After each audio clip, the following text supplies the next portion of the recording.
All right, guys, so we're going to go live with Krystal Kovacs. She's a family friend. She's got a great story to tell. She's probably the most smartest individual that I actually know. She got ducks at the ducks. Right? This girl got more ducks than Shane Warne, right? But bad pun. So I'm trying to get her on to come on and to basically tell us her story. So let's just... Cool, so I can actually add. Fantastic. I think it was something to do with the camera. So yeah, she's got a great story, and I really want everyone to listen to it.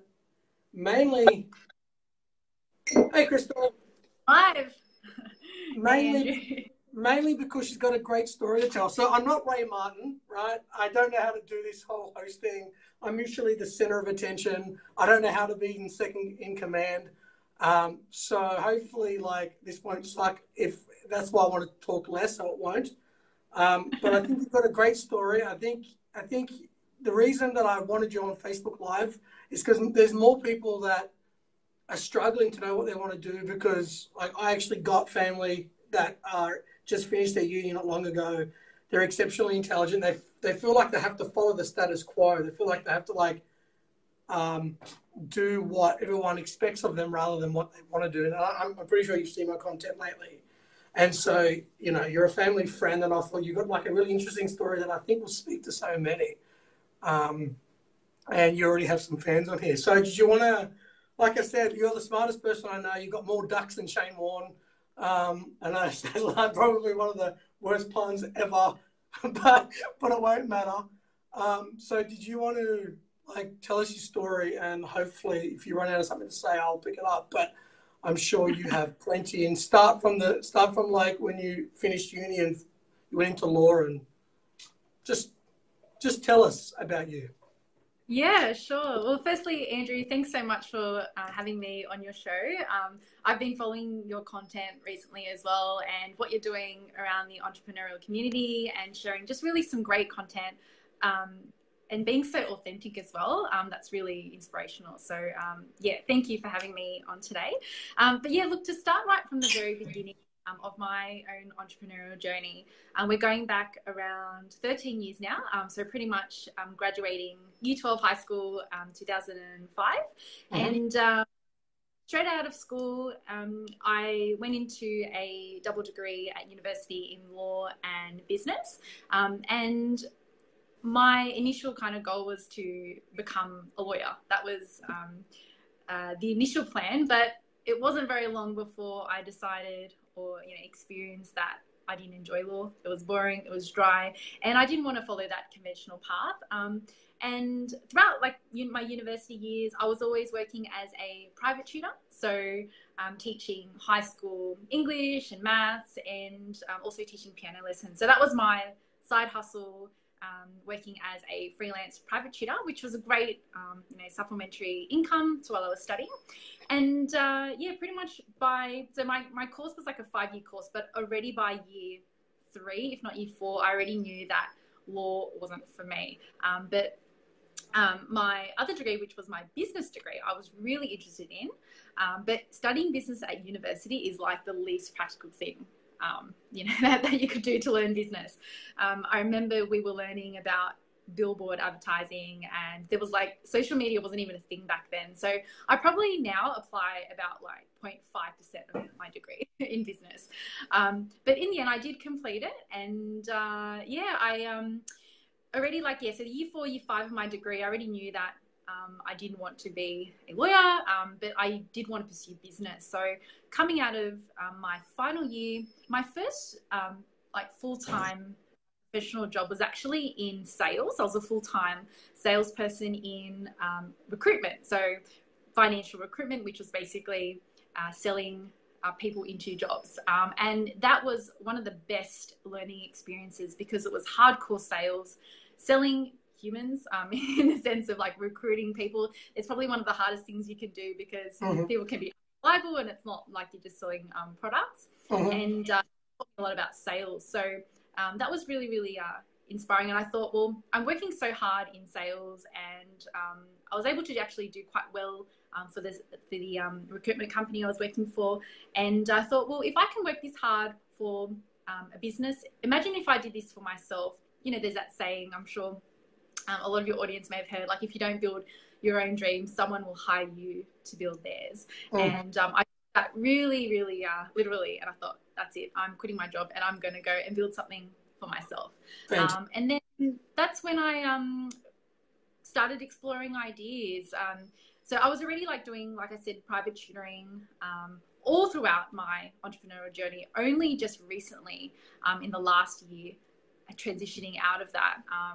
And I can kind of go into more of that, like the transition of different types of models and entrepreneurial like approaches. But I've tried my hand at a whole bunch of different businesses, many which have failed. Some have worked, some haven't. And yeah, it's been a long journey, like a good solid 12 years of in business. And over the years, I've learned probably the hard way of just through experimenting and trial and error.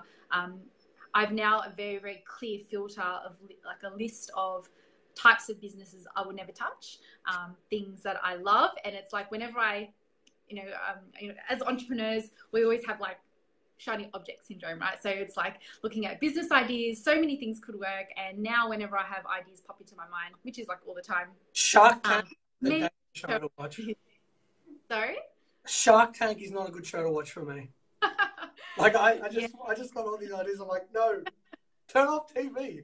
Sorry, go on. Yeah, no, I was watching Shark Tank last night actually. I love Shark Tank. Okay. But Fair enough. It's quite sensationalized, I think, for TV.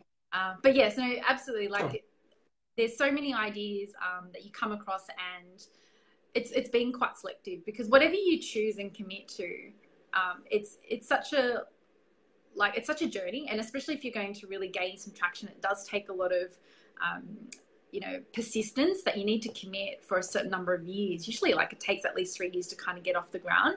So my problem was always jumping from one idea to the next as soon as I thought that my model was flawed, or I'd come across something else that was different or better.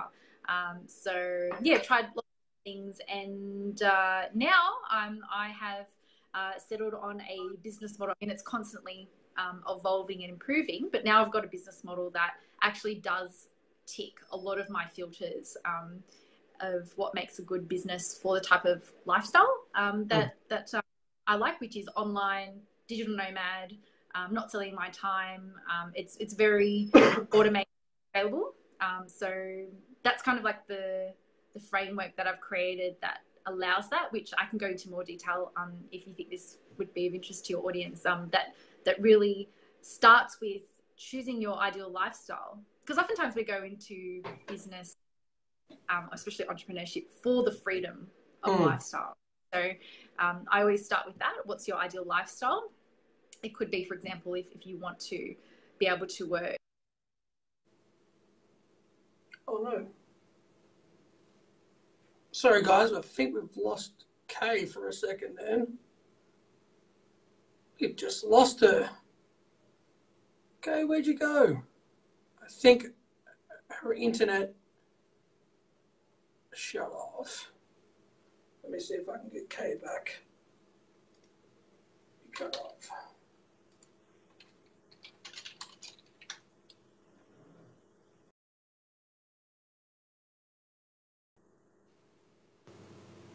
Yes, we'll get it back.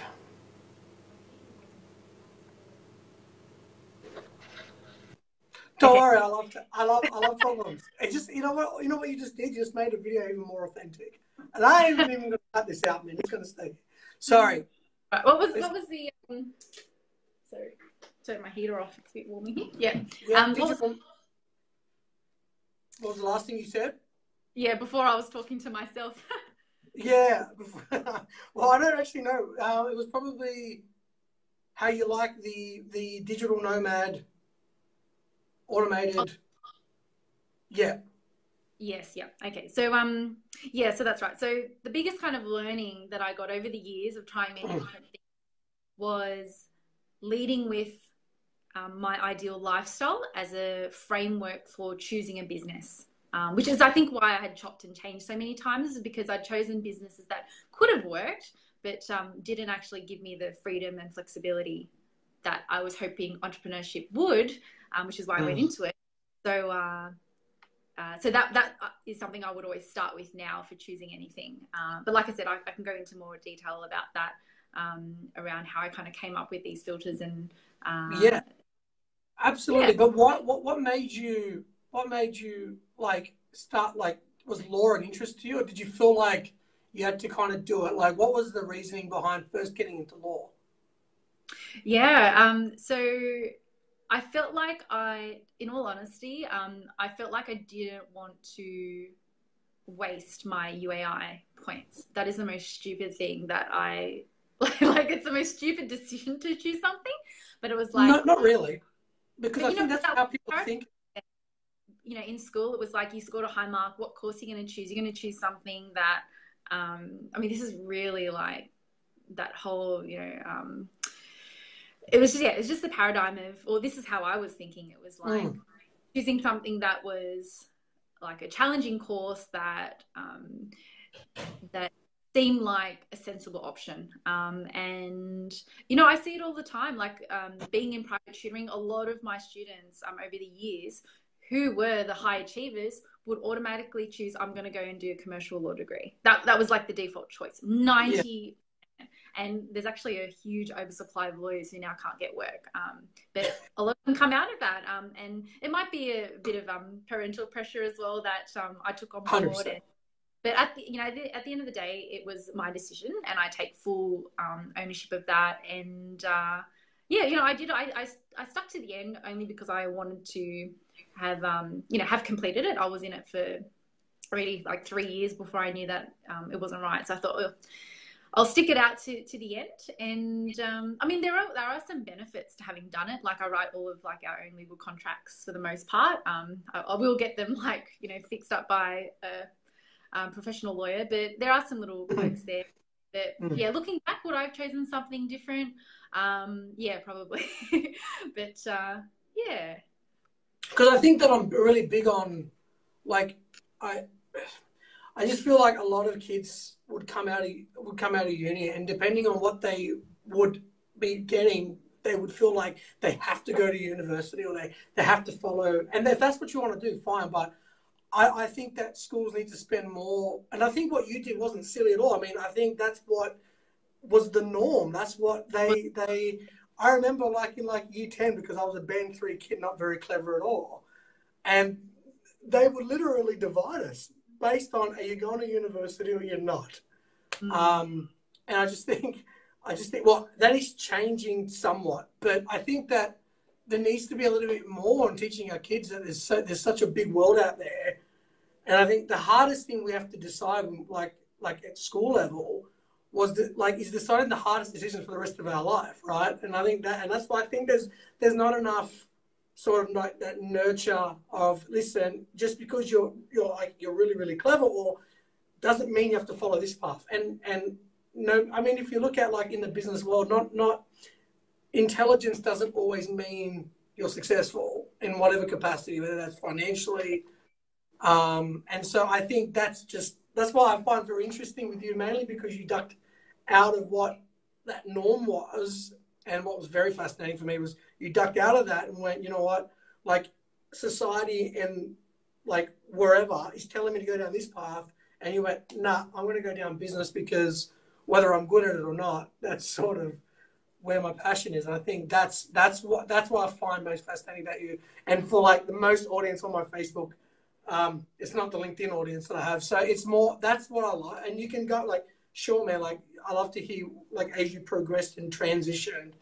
But I find that really interesting. I want to encourage like other people like in this audience, that there's such a big world out there, and I just want that to be more reinforced in the community. Yeah.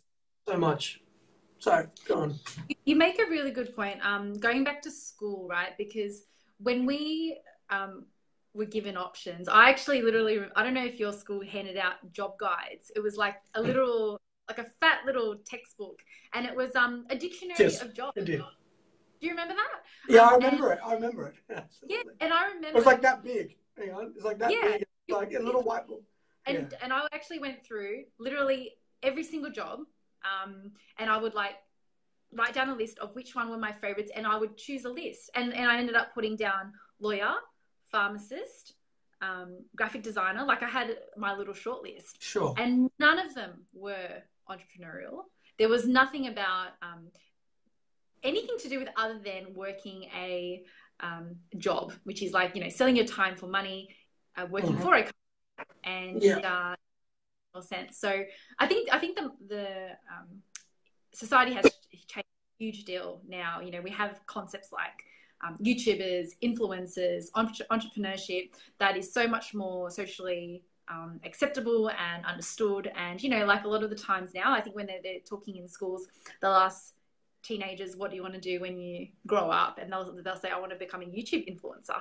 Like that was unheard of in our time. And so, but in saying that, like, I don't want to discredit the role of traditional education and university, because like you said before, Andrew, it depends on what you want to do. If you want to become an entrepreneur and to dramatically innovate a particular niche within, you know, some sort of like medical field, right? Absolutely. Then you might need to actually experience that path of, it might be a degree, or you'll have to be fully submerged in that industry, and it might be that, you know, becoming a doctor or whatever path it may be, an engineer, to be able to have those skills, knowledge, and industry experience to then innovate. Like that might be the path. So it really depends on what you want to do. Absolutely. If you want to cure cancer, that's a great way to get into to biology, or, you know what I mean? Of course, I was actually on the opposite side. I actually thought that I was actually never smart enough, certainly, to do this business thing. And I still face, I think, like, am I really smart enough to do this thing? And I think on the flip side, that's sort of been like a self-confidence issue that I've had to overcome. But you're 100% right. Like it's all self-discovery. I think that's my point, is figuring it. What I love and very interested in is getting people to realize that it doesn't have to be that, or it can be that. Like traditional education, science will be around. And actually, even like the technology that we're using for this is all really birthed out of technological advancements, right? So, of course, there's going to be the need for that. What else? More sort of suggesting is not just thinking that you have to go down one path, but that's why I was very curious, like how you kind of went like out of that, and I found that very, very interesting. So, what else I found very interesting, Krystal, was like when I was following you quite a bit, was that whole Entrepreneurs Tribe. Like that interview you did with Dr. John DeMartini, I think it has like over 100K views on YouTube. I think that guy was just like, I'm sitting there listening to him and I'm thinking, I know he's speaking English. That's like next level self-development. Yeah. Absolutely. Yeah. What did you find most interesting out of all of those? And who was your favorite person? Because I'm going to encourage people to go and listen to that. All of them, really. Thanks, Andrew. And I think that whole series, The Entrepreneurs Tribe, the whole purpose of that was to offer smart business education to budding entrepreneurs. And for me personally, going on that journey, it was like my side hustle back then.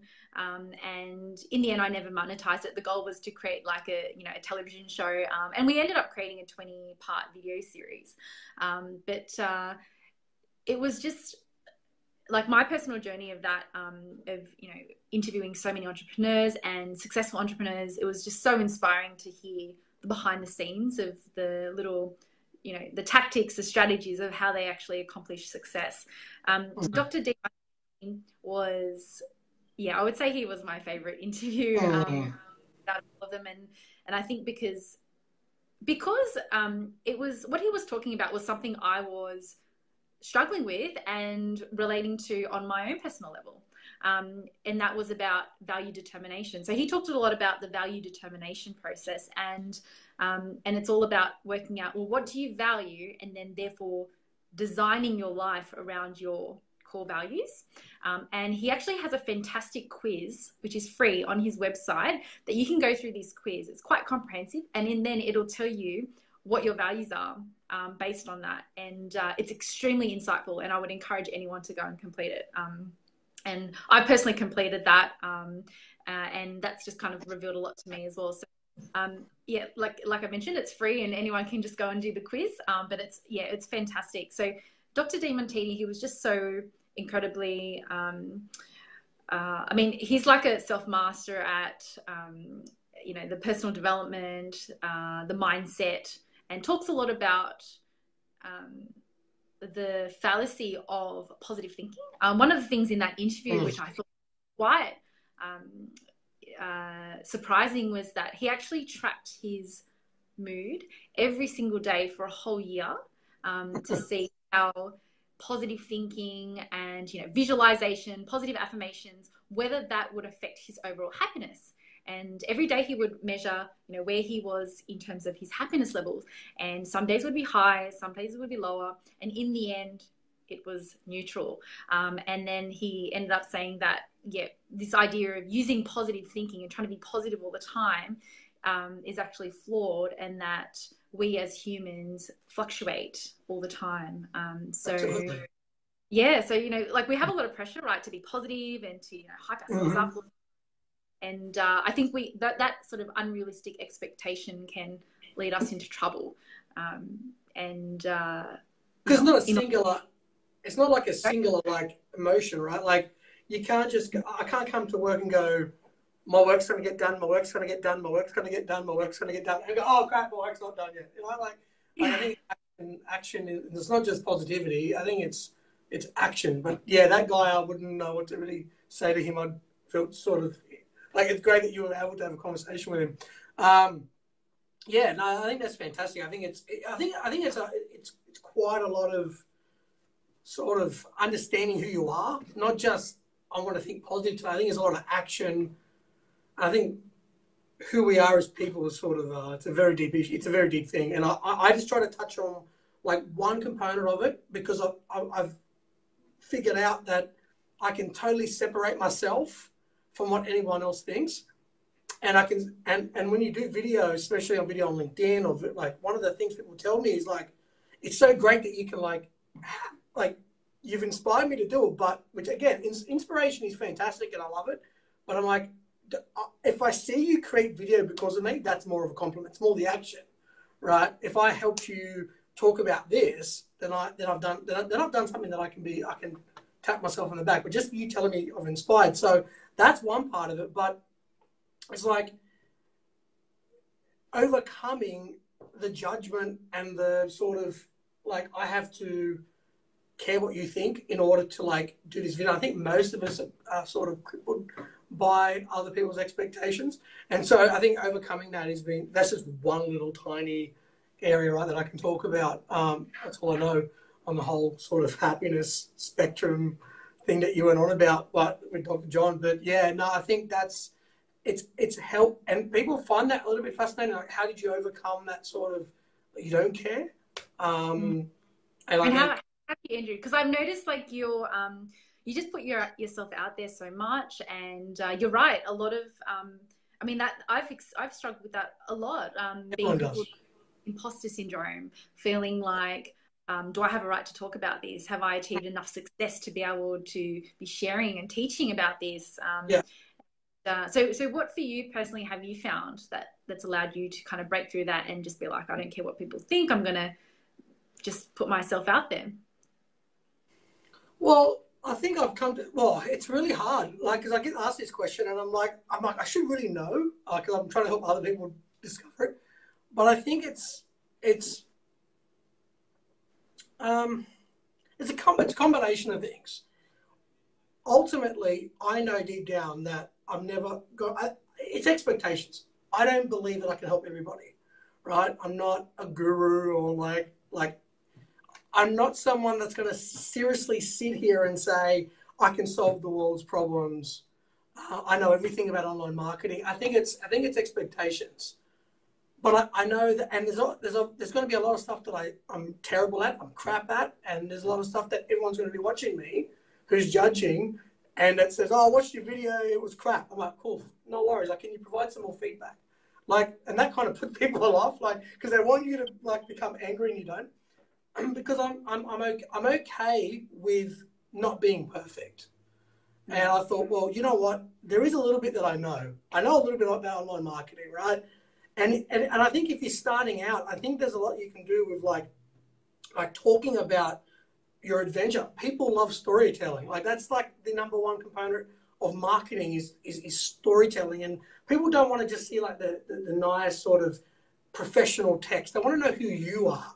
They want to know who's behind the business. Business is people's, as good old Donald Trump would say, right? So it's like that's what I found, and being able to sort of let go of that. I think it's been, who am I? What do I love doing ultimately? And thinking about it until my head explodes. Like, why am I like being my own counselor? Like basically, and I don't think people think about it that not like I do. I literally thought about it every day. Not the happiness everyday thing like Dr. John did, which is like off the chart, but more about what do I want to do? Like, I love online marketing, but who am I? And like thinking, you know, I'm a people person. When it all boils down to, and I did a crushing self-doubt podcast on it, was who am I? And basically figuring out that ultimately I love people, I love engagement, I love connections. And so when you actually doing what you love and you're like talking about something that is like the pinnacle, it breaks down everything that you do, then you don't really care too much about what other people think at that point. And I think that it's okay to have a video where I'm coughing. It's okay to have a video where like crap breaks down, because hey, that's life. And there's a lot of stuff, there's like 99% of life that I'm not good at, but that little 1% that I'm going to talk about, and if it helps somebody, it does. And I think that expectation on yourself, thinking that you don't have to be perfect, you don't have to solve the biggest problems, you don't have to be the smartest person in that field. You've got something to share. And I think as I started doing this, people coming to me and telling me, oh, those videos you did were really amazing. I'm like, really? Were they? I thought they were crap. But I put them out there anyway, because that's the whole exercise, right? And like getting to know people. And I think I actually had to do a podcast, and I did like a whole personal podcast where I'm like, in order to, like, and I'll put up all these posts, they weren't getting any engagement. The people weren't really responding. I'll put something up about how I struggle with anxiety. Boom. DM, message. Oh, can we have a coffee? Can we chat? Or like, that was inspirational. And I want to talk about my story, blah, blah, blah. And again, I want people to start doing that rather than just tell me that they're going to do it. But that's a different issue. But I think the stepping out and going, all right, I'm so aware of who I am. And I know that I'm not perfect, and I know I can suck at stuff, and I know I can be all these certain things. I can be broken, that's fine. And that vulnerability has, like, rather than people take the mickey out of you and go, I'm going to kick this guy when he's down, they're like, oh my God, like, this guy's just talking about stuff that is so amazing. And especially with anxiety. And I think, like, when you break it all down, that's what people, out of all the content that I've ever produced, it's the anxiety and talking about vulnerability that it gets me the most connections and engagement. So it's like, wow, like, I have to, like, in order to do what I love so much, I have to give everyone the true story, the authenticity. And I think it's a lot of different things. And I think not many people can do that. And I think that's sort of, and that's fine, that's okay. But for me, it's like, this, Krystal, is what I'm all about. Like, yeah. I And you know, that, you being vulnerable, all of us, when we put out and be vulnerable and show that we are broken, flawed, we make mistakes. I think from my own experiences is that it gives people permission to also be the same, right? Because we are all trying to be perfect and, you know, have a certain and yeah, when we see people put themselves out there, flawed and all, it's like, hey, maybe that's like permission for me. I can go and do that too, and not have to wait. I don't have to hold myself back. And it's a connection on a whole next level. It's something that a huge more deal, because I struggle personally with perfectionism a lot. It leads me to inaction. Like, I end up waiting too long or not putting enough content out. That's certainly one thing that I struggle with. So it's, I think what you're doing, Andrew, is incredibly inspiring, and to see your journey as you, like you said, you have to start somewhere. It's not going to be perfect, but if you don't start there, then, well, you're never going to get to No. wherever it is you're wanting to go. So yeah, keep And it up. like yeah. I mean, with you, like, I mean, people struggle with video, especially my LinkedIn, like more them when they start telling me, oh, I have to start doing more video. I'm like, yes. And one person, I started an initiative, that Strangers into Friends thing. I don't know if you saw it on LinkedIn, where I literally emailed 1,200 people. Like, this was ridiculously time consuming because I tried to get the messages even a little bit custom, so not everyone got the same message if I could. Sometimes I couldn't, but I'll make sure that I address the person. And what I found is that people are like when I try, people will give me suggestions like, you should just start telling people what you want, like in your email. If you want to get more connections and engagement, start telling people what you want. And I'm like, okay, so I started doing that. No one replied. The next 100, like the next 50 people, I did exactly what I wanted. Nobody wanted anything. When I sort of said, I started with, it's all about you. It's all about what I can provide you, right? This is not the Andrew show. This is your show, right? So I just want to thank you for coming on, for being a connection of mine, blah, blah, blah, blah.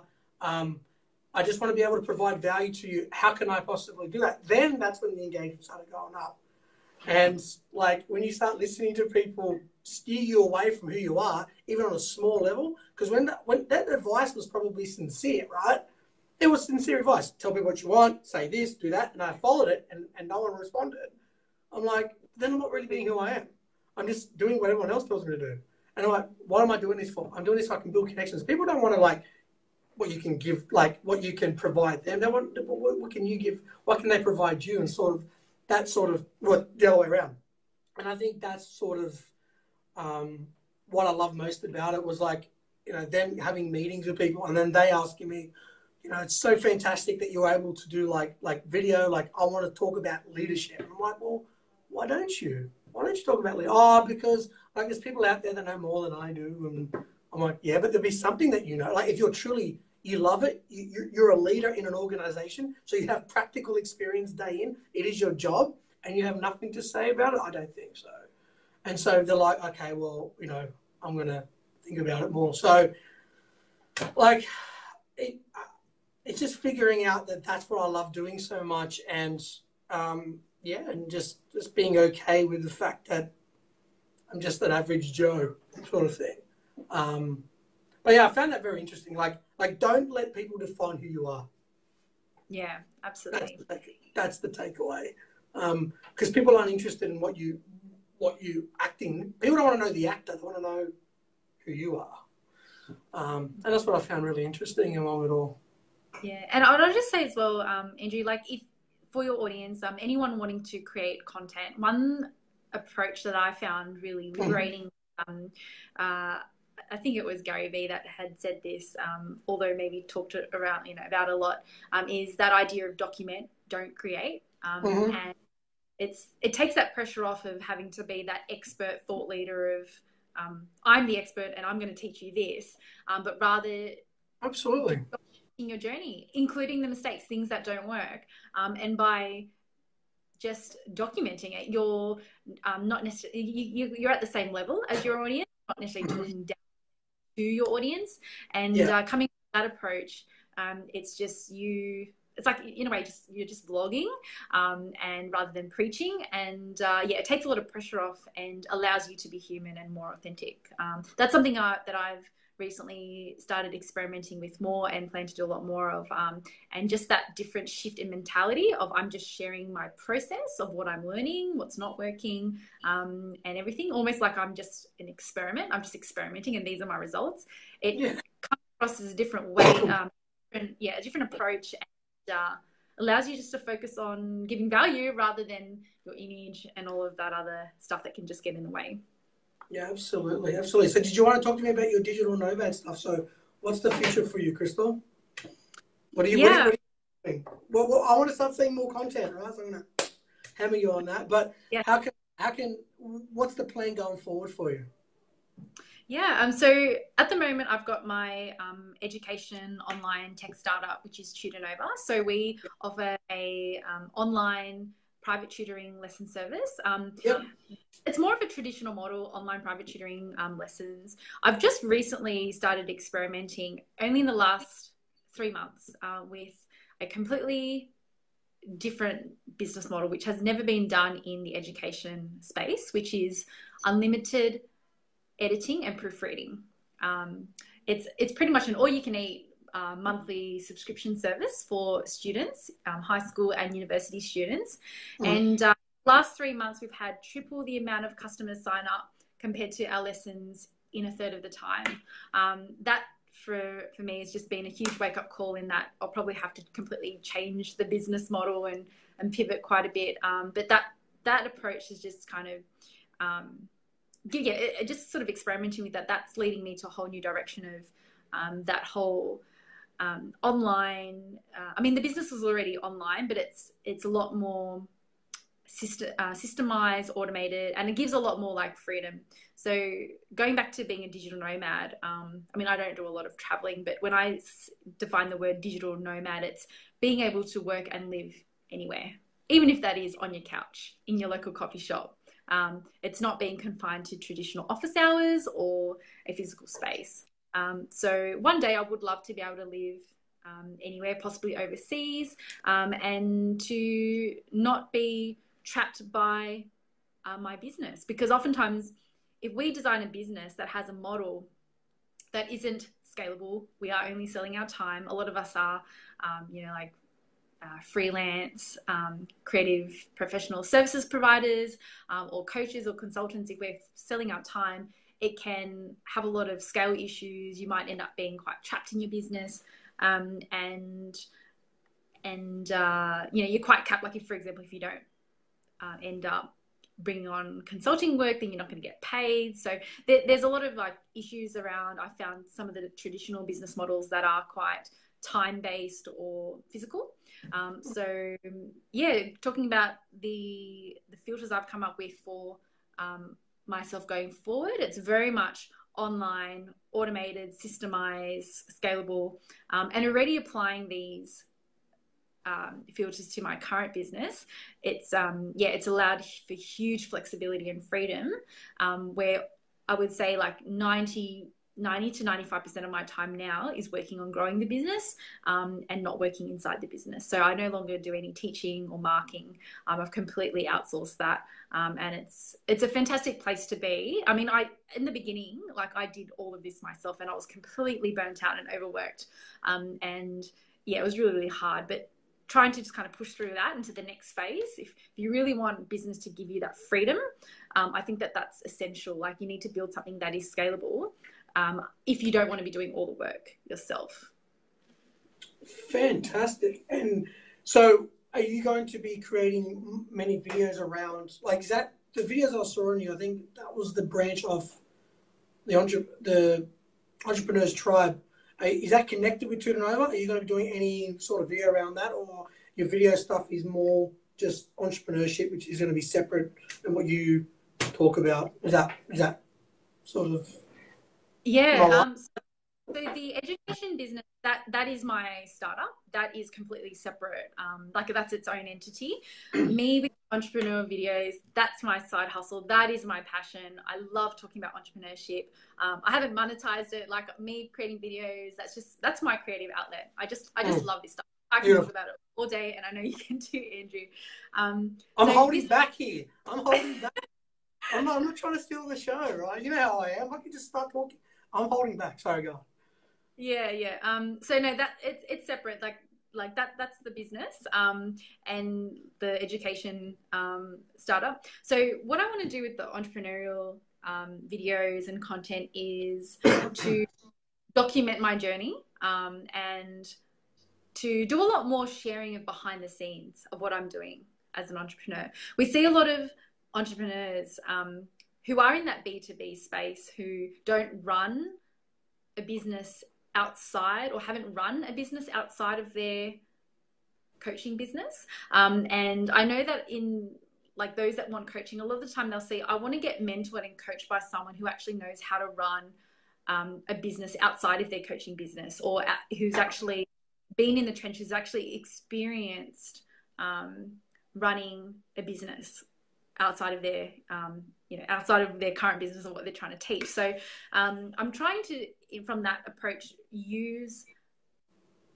Tutor Nova or whatever that may evolve into, because with kind of the new model that's looking to pivot, I'm trying to use what I'm actually doing in using a real business, and actually see that as the behind the scenes of experimenting and trying in different things that I can then use to teach. What I want to do eventually in sort of long term is move into more business mentoring and working with entrepreneurs, and that's sort of like my longer term goal. But I've got a real startup that I am working on. Which is like, that's my main focus now. So yeah, I think the entrepreneurial stuff, it's really just to show the behind the scenes of something that's real, that I am really working on, and that when I do eventually move into coaching, and I do plan to create like teaching online courses and creating some digital products around helping entrepreneurs build online scalable businesses. Yeah. I've got something that I can use to teach that I know has worked, and I'm not just making stuff up from whatever. And like what and I'll tell you what I find the hardest about entrepreneurship. I want to hear what you think, and also advice for what other people think, then we'll close it up.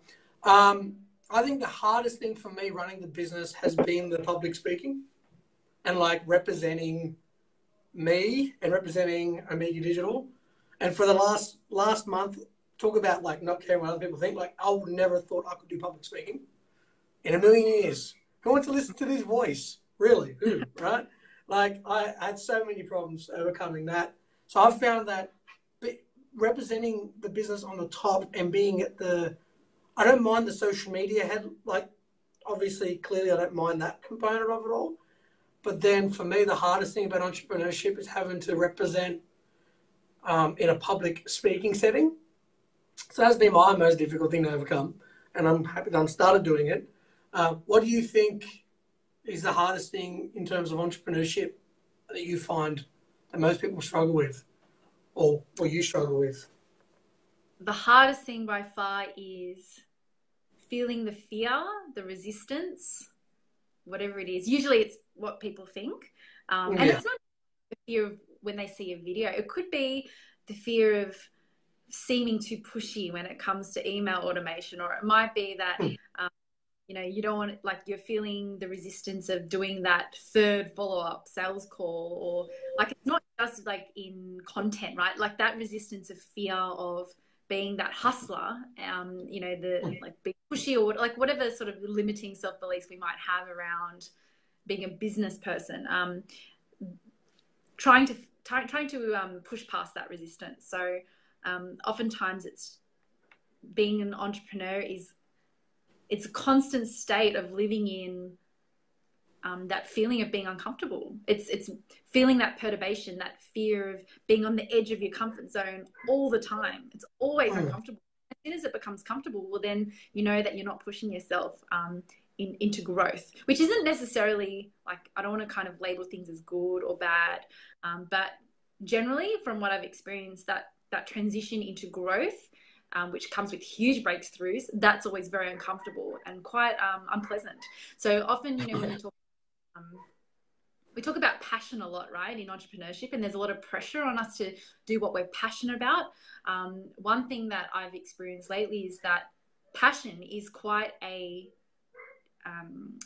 tangible feeling that comes and goes. And as an entrepreneur, I personally would say don't get too caught up about being passionate about the technical work itself. For example, if you love golf, it doesn't mean that you have to set up, a business in the golf industry. Like, there's a difference between a hobby and an actual business, because a business does need to be able to serve a real world need. And so trying to actually find something, like talking about passion, you can be passionate about the process, about the systems, about the game of business. I think you can about that. And one thing that I've struggled with a lot is having a maturity around it, because before I was too much, like I was and so even now I'm still there's some days where I'm just like, letting my emotions dictate my actions too much, but it's Mm. moving that attachment from what do we feel like, our emotions, the fear, I'm passionate about this. Like sometimes you just got to put that aside, do what needs to be done, moving you toward your end goal, whatever that is. So at the moment, it's for myself, it's moving through the dip. I don't know if you watch one of my videos. I talked about the dip, which was inspired by Seth Godin, the dip, and he talks about whenever you start any project, inevitably there will be a dip, which is like if you imagine a roller coaster ride. It's like you move to a dip, which is this state of resistance. The work starts getting really hard. You kind of lose that excitement and you lose that enthusiasm of whatever you're doing. So pushing through that dip, I tell you what, when you're in that dip, you're not feeling passionate. You're not feeling enthusiastic. You hate it. You feel like you don't want to get up in, sometimes from out of bed in the morning. And so sometimes that expectation of, if you're an entrepreneur, you do what you're passionate about, you're always going to be inspired and motivated and positive. That can be quite dangerous because it's not always going to be like that. And sometimes, like from my own experience, the biggest struggle has been having that maturity to move aside my emotions that can sometimes get in the way of doing what I need to do to achieve my own goals. We end up getting in our own way sometimes too much. So, yeah. Well, definitely. No, that's a fantastic response. And I've felt that many times in 6 years of running a business. I've definitely felt the dip. And I can't say I haven't because I know there'll be people watching this and be like, bullshit, you told me you were feeling that dip. And I'm very passionate about online marketing, and absolutely. And it's the same thing. Like, I actually sort of tell people, like, if they say, oh, how do all like people that aren't very techy that I'll know, how do all these people make money playing video games? And I love video games. No one ever want to watch me. And I'm like, because it's still a little bit more to it, right? It's not just I love video games and that's it. Like, if I tell people, if it's your hobby and you love talking about, like, if you want to film your video gaming in sort of your hobby time, and you want to film it, and you want to eventually start it as a career that you can't give it everything you want, then you got to play video games anyway, right? So why not film it? Why not do a bit of work around it? Because nothing comes easy. So you have to have a bit of a person. You have to play the game. You have to record the screen. You're gonna have to do a voiceover. You're gonna have to add a bit of personality. You have to work, right? You have to work, and if you do that, see how it goes. It's your hobby anyway, right? So you're gonna do it anyway. So if you think that you can make a career out of it and you don't want to give up your job, don't, and build your build sort of something around it and see if it takes off. I mean, I tell my old man, he loves fishing. He goes fishing every single day. He knows so much about fishing that I would say, I told him about how much you can teach people about fishing. You've been fishing since you're 5 and you're 70. So you got 60 years of fishing experience. You can just talk to a camera and people would listen to you. They have no idea they're interested in fishing. And if it doesn't become $1 million enterprise, it doesn't matter. You're talking about something that you love doing. So it doesn't always have to even be a passion, has to be a business. Because I tell you one thing, if you're going to, and I want to hear your feedback for entrepreneurs and then not be it, but losing when I started 30 grand in my first year, for me, that's pretty much all the money I had, right? Mm-hmm. And it was something I saved up over 4 or 5 years of working and putting money away and then seeing it go all in 1 year. That was the closest I've ever come to throwing in the towel, and I hadn't even started yet. And so if you're gonna I agree with you. Again, it's all education, right? If you're gonna start this business, you have to be prepared. And I tell people try to go I would go that route. I would don't give up your job. Try to find a way around. You can incorporate sort of your other time on the weekend. Maybe sacrifice going out to do stuff around it. I'm all for that because I felt the dip mentally, psychologically, and losing that much money. I still think about what I go through. When I did my 6-year journey, and I sort of talked about every single year till now, those feelings as I was talking about, it came rushing back. Yeah. And that's probably the worst I've ever felt in my life. That was like high stress, high anxiety. They don't tell you that part in social network. Like if you want to start like an app, everyone wanted to start an app after that social network. So it was quite, the movie, anyway, about the Facebook. Everyone wanted to create an app after that. I'm like, it's a lot harder than just creating an app, right? Than a bunch of guys sitting around drinking beer. It's much more difficult than that. So to close, Krystal, what advice would you give to anyone based on all that entrepreneur tribe stuff that you did? If anyone's out there thinking about starting a business or thinking about going out of uni to do their career or their passion, you've got the next 5 minutes, whatever, how long you want, no pressure. What advice would you give them if they're at uni and they were thinking about leaving to start something that they love? And if they do, what can they expect? Which I think you kind of already touched on, but I'll let you. And what did you feel? And then you can close it. Really great question, Andrew, and it's a huge but important question. I would say that trying to know, it's a lot of pressure on yourself to know what you want to do when you're 17 or 18, straight out of school, or even if you've already chosen at uni and you're like, I don't really know if this is going to be my end thing. Is this what I really want to do?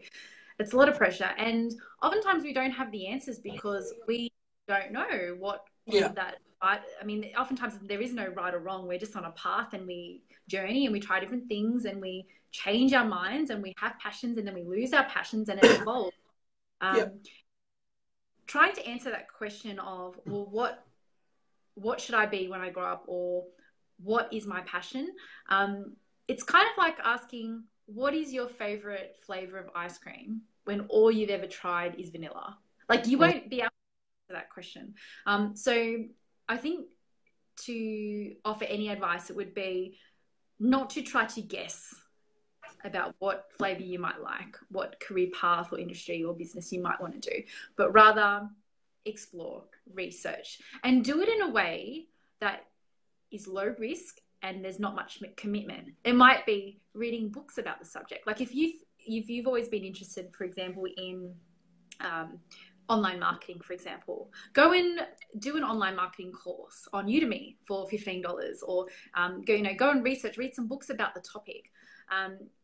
Immerse yourself in expose yourself to different industries, different areas, different types of businesses to see what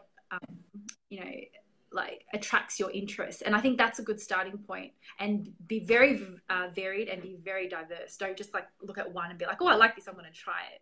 Because if you have only tried vanilla, you try mint and you're like, oh, I like mint, but then you haven't actually tried everything else. And, maybe if you had, mint is like fifth on your list. Like you want to really give yourself the best option. So try different things in a way that's low risk. And when I say low risk, it's like, don't go and start necessarily a startup in something if that's going to be, you're just kind of dabbling. So, because again, you're going to end up in the dip and you might want to have tried different things and tasted, like dip your toe in the water of different things before you actually commit to anything. That'd probably be the best advice. Another thing that I found really inspiring for myself, which linking back to Dr. DeMartini, was the value process, is that the essence of that was look around yourself at things in your house, the things that you think about. Look at all the books on your bookshelf if you read books, or if you don't read and maybe you watch lots of YouTube videos. Look at what you watch on YouTube. What do you watch on TV? Or like, look at what you surround yourself with, the podcasts you listen to. That will give you a hint about what you are aligned with if you are trying to do something you're passionate about. And just by because naturally we will attract those things around us. So if you're wanting to do something you're passionate about, look around at those topic areas, those industries. That will kind of give you some feedback. And then before you just go and start any business, decide on what type of lifestyle you want to live. Do you want to be selling your time for money? Because there'll be a limit to how much you can do of that. Do you want to be able to travel? If you want to travel, then maybe a bricks and mortar store is not for you. Go and look at your ideal lifestyle in the next 5 to 10 years, because that's probably realistically how long it might take for you to really build, scale, and succeed in business. Start with that. And then from there, decide what type of business models will fit those categories and which don't. For example, never say never, but I don't think I'll ever do any project-based services business. Like I wouldn't start a project-based agency model. I hate doing requests for proposals. I hate sending invoices. I love them to be automated. E-commerce, jump on the website. I don't have to like close on the phone or in person.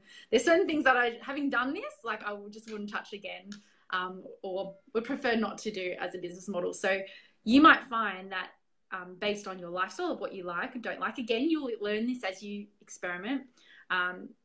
Use those as filters before you design a business model, because there are certain businesses that will give you more flexibility, freedom, and lifestyle that you like. And again, the reason why I kind of hype on about lifestyle is because we often choose entrepreneurship for freedom. That's why we do it. So because that kind of is a starting place for a lot of people of why they do it, I think that's so important to choose the right business model and the right industry as that starting place before just committing yourself to doing something and then, regretting it later, or having trapped yourself in something that might not be what you thought would actually give you that fulfillment. Yeah, and it's self-awareness, and I'm so happy that I sort of, before I started a Mega Digital, was APG with web design, because I couldn't. I signed a non-compete clause. It was great to and I never actually planned on ever starting a business. It's kind of just. We talked about it with my now wife, who you know. So it was great to kind of be in search engine optimization. It was good to be in online marketing, because when I kind of got into online marketing as a mistake, and that's the thing about trying different flavors and things like that. I think that's perfect analogy.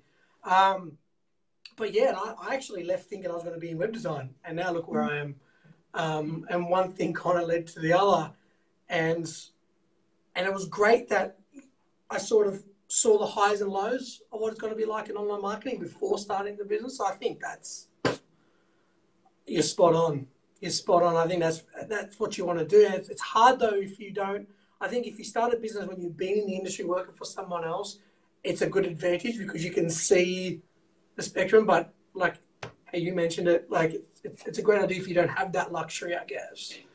See what you're aligned with, and it's self-awareness and self-discovery. And I think it's the same thing with the videos. Like how, overcoming that was just thinking about who I am until for pretty much for a year. Same thing, just obsessing over who I am. And I think and a lot of what I want to do isn't even connected with online marketing. Yeah, Andrew, you mentioned there you thought you were going to be a web designer. And then look where you are now. Sometimes, and we opened this conversation today talking about physically opening a job guide and choosing a career. Yeah. Often, even as entrepreneurs, we still fall into that trap of what business do I want? Well, what do I want to be? I want to be a web designer. I'm going to set up a web designing. There's too much of that seeing ourselves as the technician. And the more successful your business is, the less you are going to be of a technician, unless you want to always be a solopreneur. But that's not scalable. You're just a freelancer selling your time. And again, there's nothing wrong or right, but if you want to have scale, if you want to build a business that can run without you, then you shouldn't be the technician, the business, right? So, so oftentimes when we choose a business, you don't have to be limited to your skills as a technician. You can outsource that. At the moment now with my unlimited editing service, we have professional full-time editors and proofreaders. I mean, I've got some experience proofreading and editing high school level, essays, but now we're moving into much challenging, thesis and university editing and referencing citation. All of this is now moving outside of my own expertise, and I've hired now people that it's beyond me trying to train myself and do the work anymore. So you don't have to be limited to your options based on your own technical skills. A fantastic entrepreneur that has been a huge inspiration for me, and my whole business model has been inspired by his business, which was very successful, is Dan Norris. He started WP Curve and also wrote the book, The 7-Day Startup. Fantastic book, which I designed my business following this approach of that kind of minimum viable product, something you could quickly test and launch. And he had never, so his business, WP Curve, was unlimited web edits a month, small web edits that would take less than 30 minutes a task.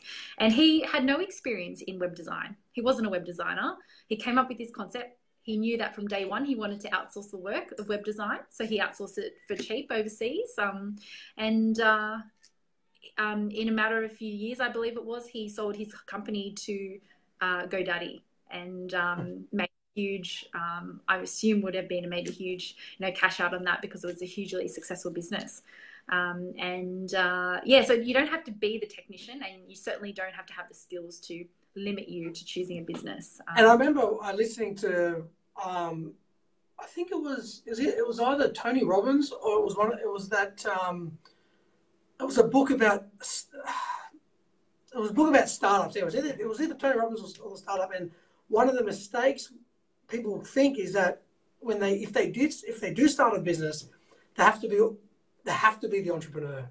Mm-hmm. And I think the entrepreneur is a skill set in itself. And when you start a business, this is what I can't remember, was it Tony Robbins, which I'm pretty sure was Tony Robbins. You're either like the technician, as you said. You're either like you're in it, and then you have to like bring on a CEO either by selling equity or something like that. You're either the manager of a team or you're the entrepreneur. And everyone that starts a business always thinks they have to be the entrepreneur, when in fact there could be one of those three, which I actually love it. And when I look over businesses like with my family and see sort of where they went wrong, it was all that expectation there had to be that one and not the other two, when their skill set may be the other two. So I think that's another. I think that was very interesting. But I want to thank you very, very much for your time, Krystal. I really do appreciate it, and I'm sure you've helped so many people. And I want you have to come back on. We just have to start talking. Let's do another one again. This is very, very interesting. I don't think this time I'm going to talk more next time. I thoroughly enjoyed today, and I know, like before this chat, you were saying, we could literally talk on for like 30 hours because or 30 decades. Yeah, 30 decades. I think it was. It's like, because there's just so much. There's so much going on to it. It's the personal level, it's the business level, and well, thank you so much. I really enjoyed today, and I think what you're doing, and just really being able to have these very authentic conversations, sharing all of the crap behind the scenes, what it's really like, and it's really it gives permission for people to feel the emotions, to feel the struggles, I think we need to have more of these conversations. I am who I am, so I don't. At that, like, you like me, you like me. If you don't, you don't. Like, and I move on with that. Yeah. How can people reach you? Yeah, so you can jump on my Facebook page, so facebook.com/Krystal Kovacs, or my YouTube channel as well. That's where I make my entrepreneur videos, and my business is TutorNova. That's my startup. That's what I. TutorNova.com.au, is it .com? Yeah, Nova.com. Yeah. Awesome. Awesome. Connect with me there. Add me as a friend. Like my page, and you can see some of the content that I'm creating. Excellent, Krystal. It's been a pleasure. Thank you so much. Thank you, Andrew. Have a great day. Bye. You too.